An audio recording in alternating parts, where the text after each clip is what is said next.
Assalamualaikum warahmatullahi wabarakatuh. Sebelum saya menjelaskan mengenai sejarah atau kisah inspiratif dari Colonel Sanders, aka Harlan David Sanders, izinkan kami untuk memperkenalkan diri kami. Nama saya Adit Viko Trisha Putra, absen 1. Saya Nisa Pratiwi, absen 2. Baik, langsung aja kita mulai. Ya, sebelumnya dari sini udah ketahuan lah ya ini siapa. Kalian juga pasti udah kenal kan di sini. Apa sih KFC itu? Ya, kalian kalau ke mall kan biasanya juga ya kalau mau makan ada opsinya KFC. Jadi presentasi kali ini kita membawakan founder dari KFC atau Kentucky Fried Chicken, yaitu Harlan David Sanders atau yang biasa disebut dengan Colonel Sanders. Masuk ke bagian pertama, ada biodata beliau terlebih dahulu. Beliau memiliki nama lengkap Harlan David Sanders dan biasa dipanggil Sanders atau Colonel Sanders. Beliau lahir di Henryville tahun 1890 tanggal 9 September. Lalu ia tuh berada di Amerika Serikat. Dan saat ia menginjak usia 6 tahun, ia tuh ditinggal oleh ayah kandungnya karena ayah kandungnya itu meninggal dunia. Lalu dia diambil alih oleh ibunya dan keluarga baru ibunya. Jadi dia di situ udah punya ayah tiri tuh. Waktu dia lagi masih sama ayah tiri dan ibunya, ia tuh dipekerjakan sebagai asisten rumah tangga sama ayah tirinya. Mulai dari sini tuh dia ada bakat masak. Nah, sampai dia menginjak umur 13 tahun, dia tuh kayak udah muak lah istilahnya dengan ajaran dari ayah tirinya yang cukup keras. Jadi ia memutuskan untuk kabur dari rumah dan mencari kerja. Kalau tidak salah, ia bekerja sebagai buruh padi. Lanjut dengan adik Viko. Selanjutnya adalah fase anak hingga remaja. Seperti yang sudah dijelaskan oleh partner saya tadi, saya hanya akan mempersingkatnya dengan jelas. Jadi saat usia 6 tahun, Harlan David Sanders ditinggalkan oleh ayah kandungnya sendiri, aka Dad. Lalu dalam beberapa tahun silam dia akan menjadi tulang punggung bagi keluarganya sampai ibunya menikah lagi. Setelah ibunya menikah lagi, ayah tirinya Sanders memiliki sifat yang sangat abusif, menjadikan Sanders sebagai buruh atau yang bisa mengerjakan pekerjaan rumah. Sampai saat itu Sanders merasa muak. Dia keluar dari rumah dan memasukkan identitas aslinya untuk berusaha memasuki kemiliteran. Tetapi dikarenakan masa kecil Sanders yang tidak terlalu baik, menciptakan karakter dan sifat yang sangat keras, angkuh, dan tidak disukai banyak orang. Saat masuk ke militeran itu, seperti yang sudah saya jelaskan, bahwa dia memiliki sifat yang sangat tidak diminati, dia pun dipecat. Tapi tetap gigih untuk selalu mencari pekerjaan. Tetapi balik lagi karena emang sifat yang sangat angkuh, perputaran itu selalu beriringan, seperti dia mencoba memasuk pekerjaan lalu dipecat. Contohnya itu adalah setelah dia melewati kemiliteran, setelah dipecat dari kemiliteran, dia mengikuti pendidikan hukum, lalu menjadi pengacara. Dan pada saat dia bekerja, terdapat klien yang sangat tidak suka dengan sikap dia, sehingga membuat dia juga dipecat oleh agensinya, yang dimana itu selalu berulang dengan pekerjaan-pekerjaan barunya.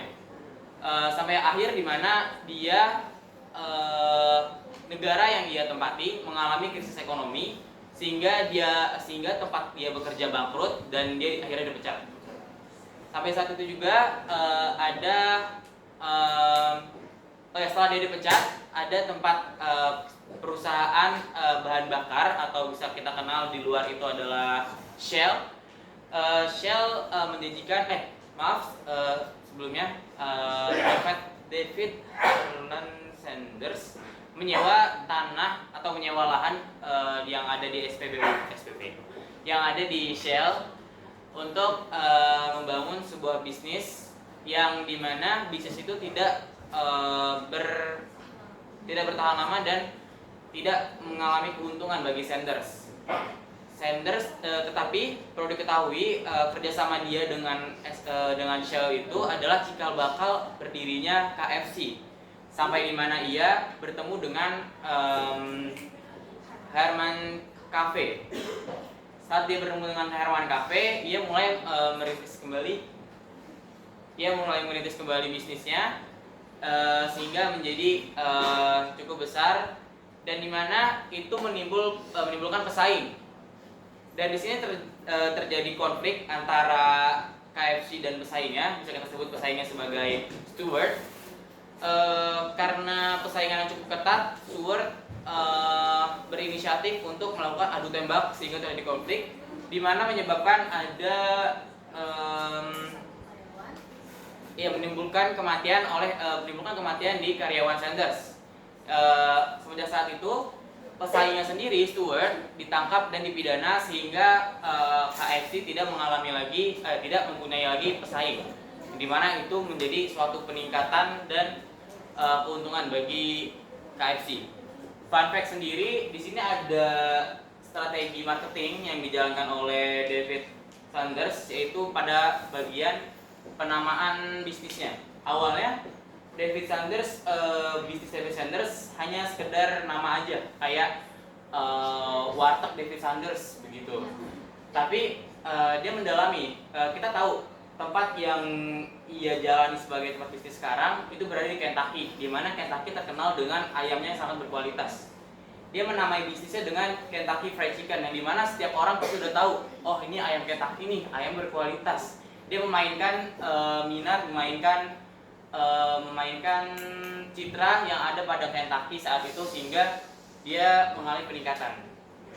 Jadi seperti itu.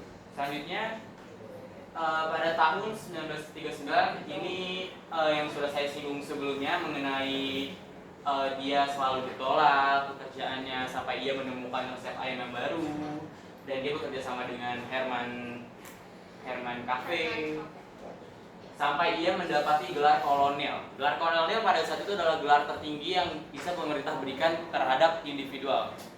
Selanjutnya mengenai penjelasan pada tahun 1952 yang akan dijelaskan oleh partner saya. Jadi pada tahun 1952 si Kolonel Sanders ini masih terikat sama Herman Cafe. Nah, tapi brand dia tuh gimana ya, kan udah naik tuh, udah lebih populer dari sebelumnya. Dari situ tuh jadi kesannya ya dia udah punya nama.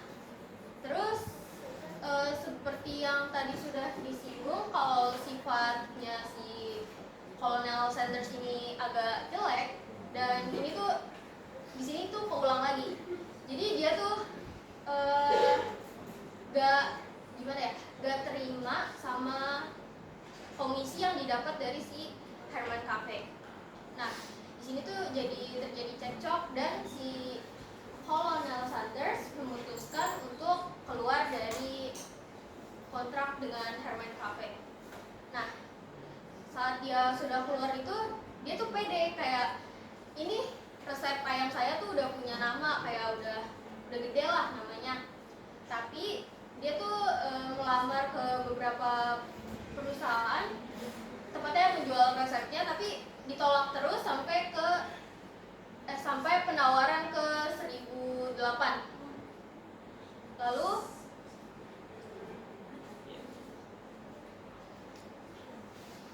dia tuh terakhir di percobaan ke 1009, akhirnya dia berhasil buat kontrak dengan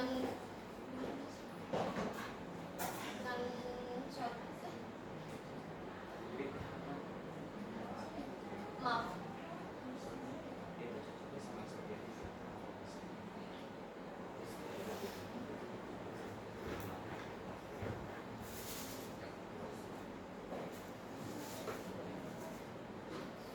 Mohon maaf, ternyata ada sedikit misinformasi. sebenarnya adalah cekcok itu terjadi antara David Sanders dengan SPBU yang saya sudah sebutkan tadi, Vishal. Karena adu cekcok itu karena komisi yang diberikan oleh Vishal, sorry agak chaos, tapi sebenarnya waktu dia ada collab sama tempat SPBU gitu, dia tuh punya kompetitor. Waktu itu tuh yang lebih naik tuh restorannya si Sanders, dan ada kompetitor yang tadi namanya Stuart. Iya, si Stuart. Jadi dia sebenarnya cekcoknya bukan sama yang SPBU tapi sama si Stuart itu loh. Nah, ya habis itu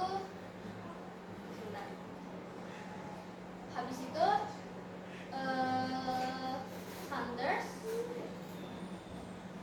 memutuskan untuk membangun kembali bisnisnya sendiri dengan cara yang tadi tuh, yang menawarkan produknya ke beberapa perusahaan sampai 1000 kali. Nah, waktu ke 1009 kalinya dia baru berhasil untuk membangun kembali citranya yang sudah gugur tadi. Nah, sampai sekarang bisnis dia tuh udah sukses dan berkembang.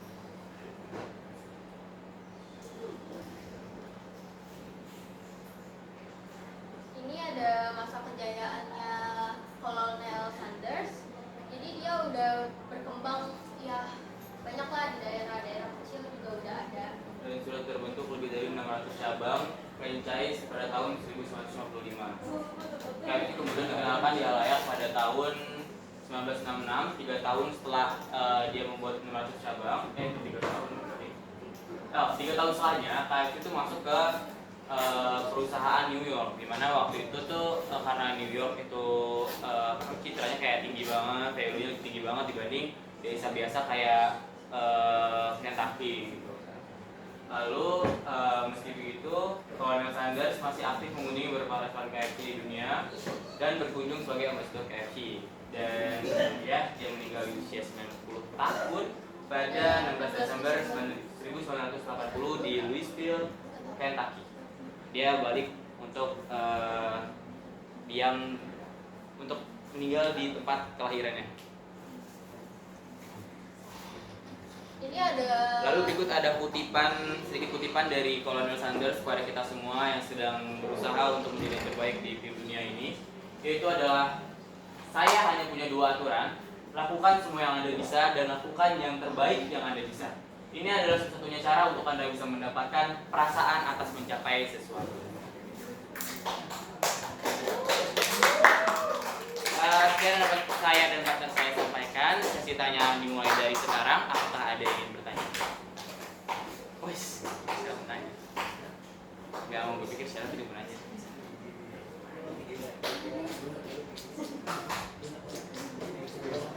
Boleh ditanyakan kalau ada yang kurang jelas. Jelas, Pak? Karena tadi mungkin ada komunikasi.